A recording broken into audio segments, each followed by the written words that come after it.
Bonjour à tous et bienvenue sur la première chaîne d'actualité quotidienne consacrée aux NFT et aux jeux blockchain. Comme tous les jours, on est ensemble pendant un petit quart d'heure. Aujourd'hui au programme NFT Bitcoin, également aussi une star qui pourrait être incarcérée pour un projet scam NFT. C'est assez chaud ce qui se passe. Également aussi un énorme tournoi gaming. Donc restez bien jusqu'au bout de la vidéo, c'est parti directement, let's go.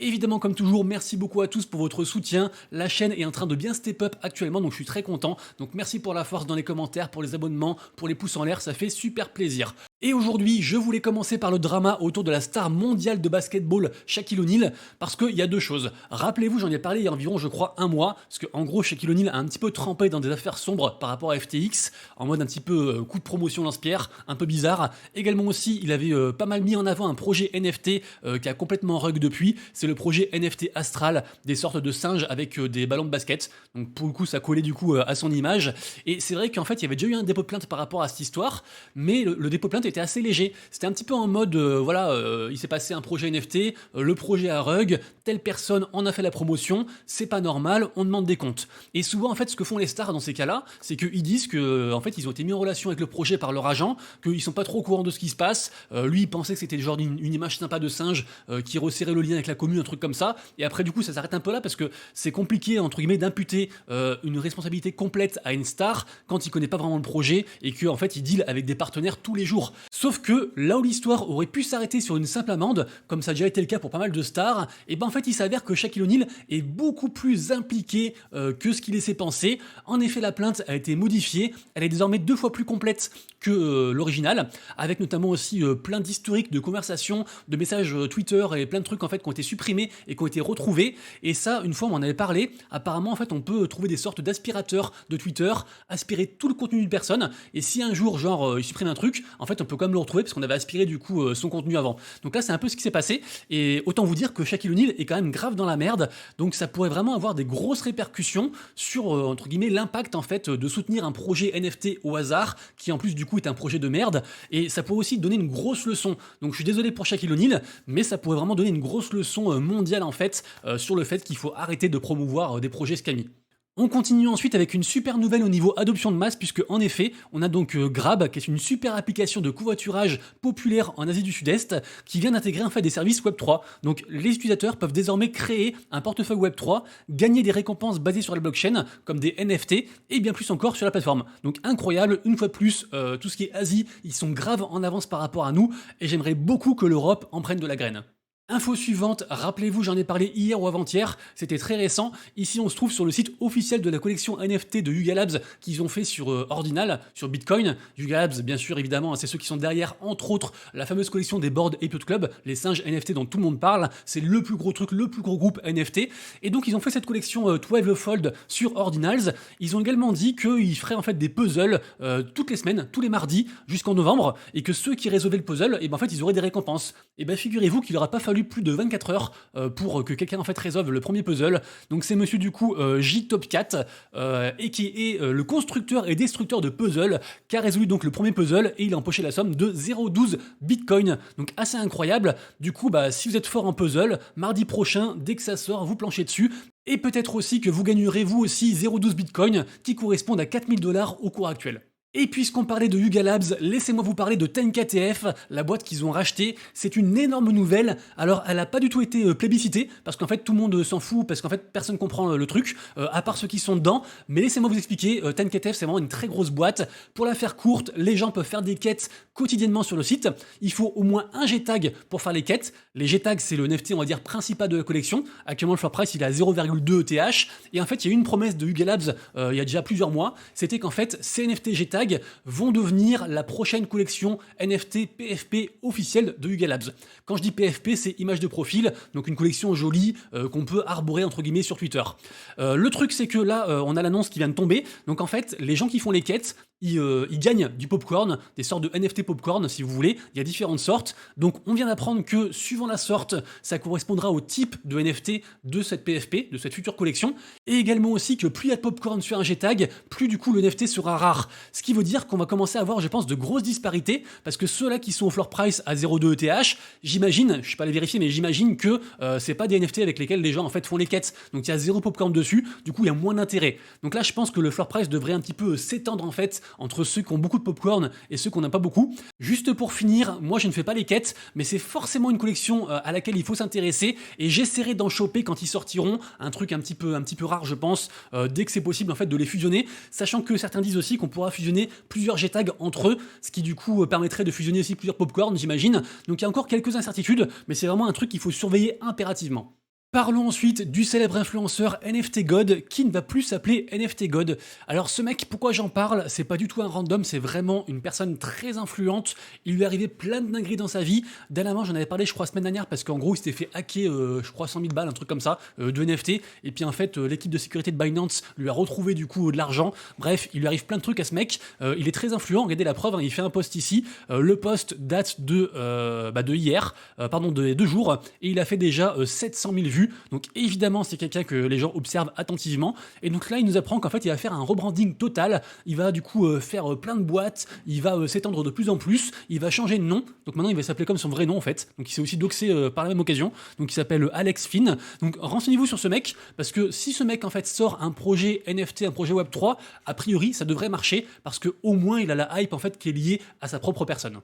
Nouvelle info à propos de la collection On-Chain Monkey. Rappelez-vous cette collection qui est à la base sur Ethereum, une collection à 1,1 ETH de floor price, une belle collection qui marche bien, qui est solide, qui est ancienne, qui propose des choses et qui surtout était parmi les premiers en fait à aller sur Bitcoin pour créer une collection NFT, sur les NFT Ordinals. Du coup ça a très bien marché, ils ont en plus une inscription assez petite, c'est-à-dire qu'ils sont arrivés très tôt en fait dans le game.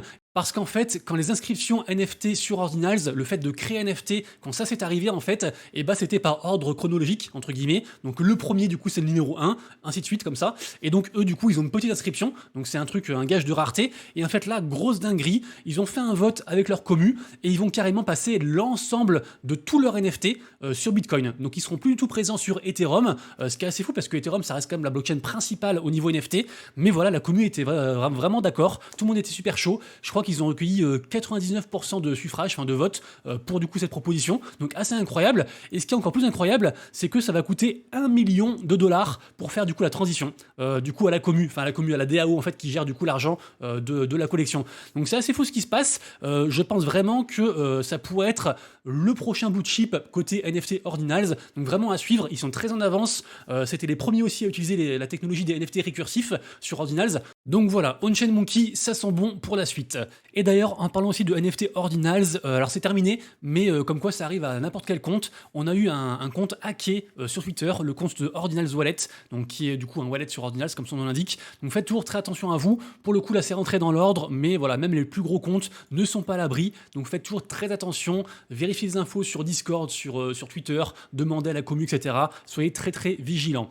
Azuki, est-ce qu'ils vont pas se réveiller? Peut-être, ils ont fait un tweet assez plébiscité, du coup les origines du jardin apparemment, et donc là on voit du coup sous le thread qu'ils ont prévu pas mal de choses pour la suite.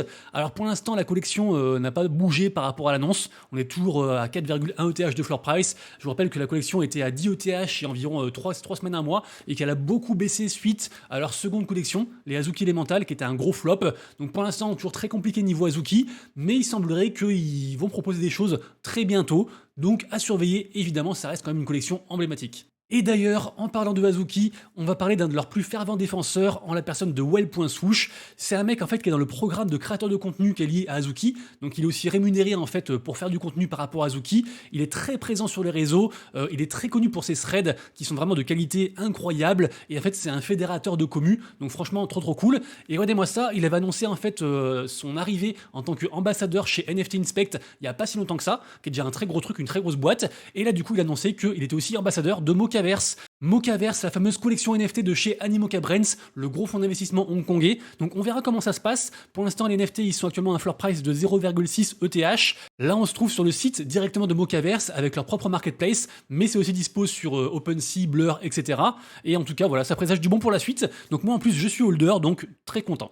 Une petite rumeur ensuite concernant l'artiste Beeple, artiste probablement dans le top 3 des plus gros artistes NFT, quasiment 800 000 personnes qui le suivent, il a fait des œuvres qui se vendent des millions de dollars, c'est vraiment une dinguerie, il est très influent dans le milieu, et donc là il semblerait qu'il ait discuté avec une personne et qu'il s'intéresse très fortement aux NFT Ordinals. Donc évidemment s'il fait une œuvre sur Ordinals, ça pourrait vraiment remettre aussi l'attention en fait sur Bitcoin, non pas qu'ils en aient plus, mais quand un gros artiste comme ça arrive dessus, bah forcément aussi ça peut driver des volumes, donc affaire à suivre sur Beeple. Meeple et Ordinals, c'est peut-être le début d'une grande histoire. Info en bref ensuite, Jack Butcher, qui est également aussi un artiste très connu, très coté au niveau NFT, qui sort donc son 7-16 de ses NFT au Pen, donc la 16e édition si vous préférez. Donc toujours pareil aussi, ça c'est un artiste, il faut absolument aussi checker tout ce qu'il fait. On continue ensuite avec un nouveau projet, le projet Mytho Finance. Alors je dis nouveau, mais apparemment c'est un truc qui bulle depuis un moment, et en fait ils se définissent comme étant un hub de DeFi automatisé. Donc on va tout retrouver dessus, tout ce qu'on veut, c'est tout automatique, c'est tout en un. Apparemment l'application est dispo en fait pour les holders des NFT, donc il y a aussi un lien bien sûr avec les NFT, sinon j'en parlerai pas. Donc à voir, à suivre, mais ça peut être intéressant de checker ce projet pour ceux qui sont intéressés à la fois par les NFT et à la fois par la DeFi. Projet également à surveiller, Pocket Universe, vous le savez de base, c'est une extension un petit peu de protection sur navigateur, vous l'installez et ça vous prévient, ça vous avertit et ça vous traduit en fait ce que fait une transaction.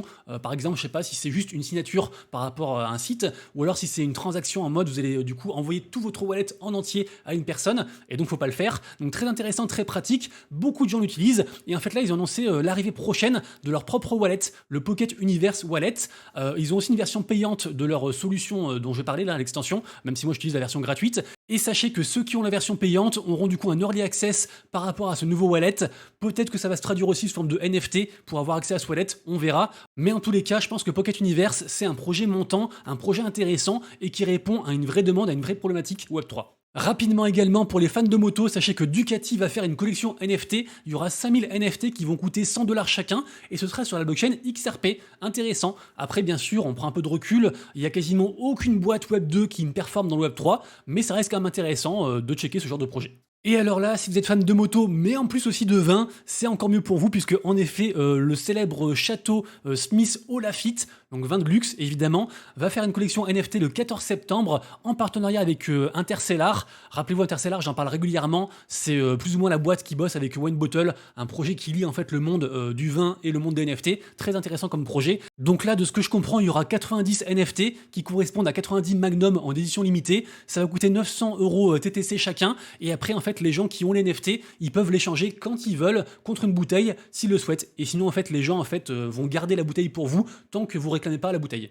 Bien sûr, je me répète, mais vous retrouvez toujours tous les liens en description. Je reste volontairement superficiel sur les news parce que c'est juste une porte d'entrée. Juste, voilà, vous vous dites, Monsieur Rabbit, il a parlé de ça, ça a l'air intéressant, j'ai me renseigner. Donc tout en description en dessous. Et après, bien sûr, faites bien vos propres recherches. Et pour finir les infos générales, je vous propose un NFT gratuit avec McFarlane. McFarlane Toys, c'est ceux qui font entre autres les figurines Warhammer, par exemple pour ceux qui connaissent. C'est une grosse boîte.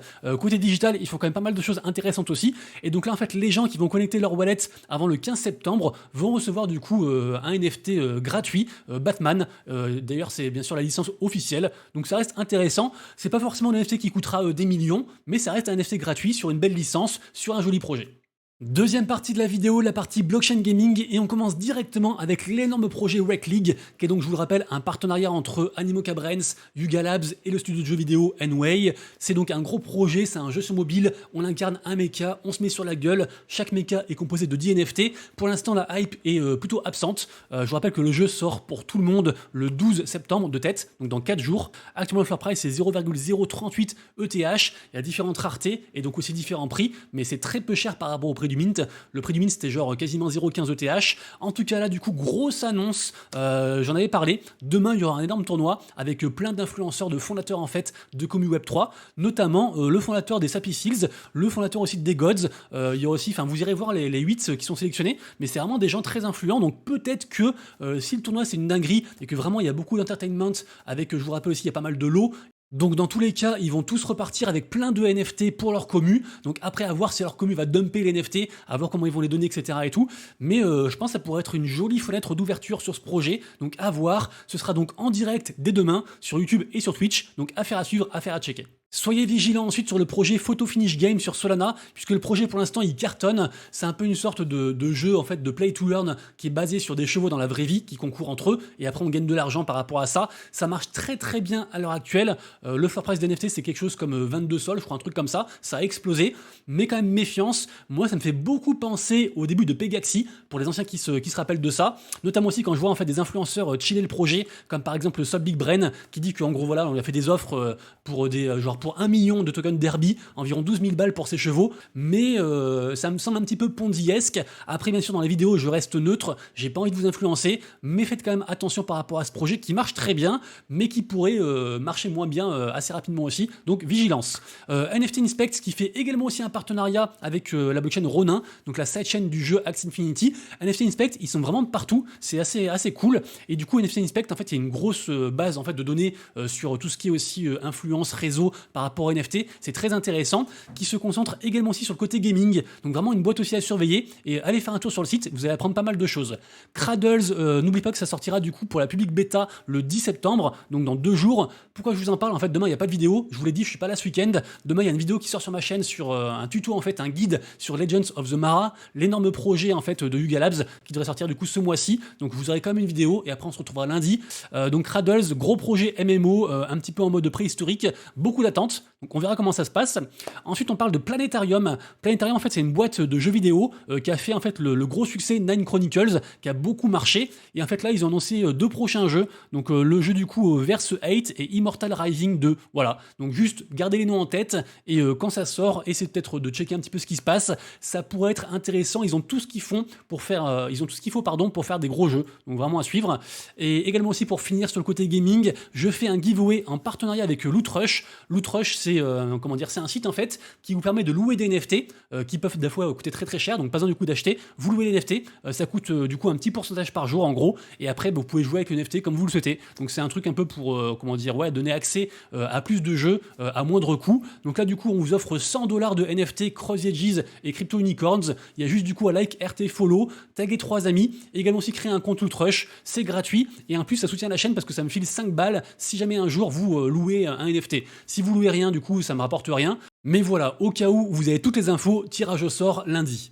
J'espère que vous kiffez la vidéo, si c'est le cas, pensez au petit pouce en l'air, et nous donc on finit avec la 3e partie, la partie marché, NFT surveillé et minute du jour, et ça fait super plaisir, on est dans le vert, c'est pas un vert franc et massif, mais ça reste quand même du vert, donc c'est une bonne journée qui s'annonce, on est un peu plus chaud que hier, au niveau du sentiment de marché, on est à 14 par rapport à 12 hier, le blue chip index qui remonte un petit peu, ça fait plaisir, également aussi pas mal de volumes, qui ont été aussi pas mal drivés aussi par Yoga Pets, qui commence à faire pas mal de volumes sur Ethereum, donc plutôt chouette. Une belle journée qui s'annonce. Également aussi, bien sûr, vous retrouverez comme tous les jours un post Twitter que je fais tous les matins avec les mints que moi je regarde, les NFT que moi je surveille. Après, faites comme vous voulez, bien sûr, hein, c'est complètement subjectif. Donc je regarde aujourd'hui le mint qui est en cours sur OpenSea de l'artiste Vinny Hager, une open édition qui se termine aujourd'hui. Donc pour l'instant, je crois qu'il y a environ 1300 NFT qui ont été mintés. On peut aller voir ça directement. Il y a quasiment 2000 NFT qui ont été mintés. Ça coûte 0,05 si jamais. Et je crois que c'est moins cher au secondary pour l'instant. Donc après, à voir quand ça se terminera. Souvent, après, ça augmente. Après, bien sûr, on ne sait jamais à l'avance. Également aussi 2-3 collections sympas sur Elmonix, un projet qui fait le lien en fait entre œuvres d'art réelles, grosses œuvres, hein, genre Joconde, etc., et puis le monde des NFT du Web3. Donc plusieurs du coup collections sympas entre aujourd'hui et puis demain aussi également. Assurez bien sûr donc Yoga Pets comme je disais, Tahu Pilots. Rappelez-vous, j'en ai parlé, je crois, il y a environ une semaine. J'avais dit qu'ils préparaient un jeu et que du coup les NFT pourraient augmenter très fortement. Bah, pour le coup, ils ont fait plus 80% en 24 heures. Donc bravo à vous si vous avez pris des NFT. Ils sont actuellement à 11 sols. Des Gods qui a beaucoup baissé, qui pourrait repasser en dessous des 4 ETH, Nakamingos à surveiller comme toujours, qui tente de s'extirper des 0,40 ETH, mais je vous rappelle qu'ils sont quand même montés quasiment en ligne droite en fait depuis les 0,28, donc peut-être un petit retracement à venir à voir vers 0,35, ça c'est vous qui voyez. Waclick du coup j'en ai parlé, Lazy Lions j'en ai parlé hier par rapport à leur seconde collection NFT, donc forcément pas mal de volume aujourd'hui. Onibyte c'était un free mint, genre je crois une petite supply 400 NFT ou 200 NFT qui est monté très très haut, et là actuellement ils sont à 0,1 ETH, assez incroyable, comme quoi ça existe encore hein, des NFT gratuits qui valent cher. Également aussi, on finit avec Rips. Rips, c'était une collection qui faisait pas mal parler il y a environ, je crois, un mois. Et donc là, il y a eu un gros regain d'attention avec beaucoup de volume. Donc à voir ce qui se passe. Est-ce que c'est de la manipulation? Est-ce que c'est un retour des choses? Je ne sais pas. Je surveille aussi la collection Turtles NFT parce qu'ils ont annoncé pas mal de partenariats, de choses à faire sur Epic Games par exemple. Également aussi avec Tensor, avec Fract, qui est un truc de pré-NFT. Aussi avec Tayo Robotics. Donc ils annoncent plein de trucs. Pour l'instant, les gens s'en fichent. Mais à voir, hein, parce que à la base, c'était une collection sympa, Turtles. Enfin, moi, j'aimais bien en tout cas. Ça, c'est les Taio Pilots, j'en ai parlé.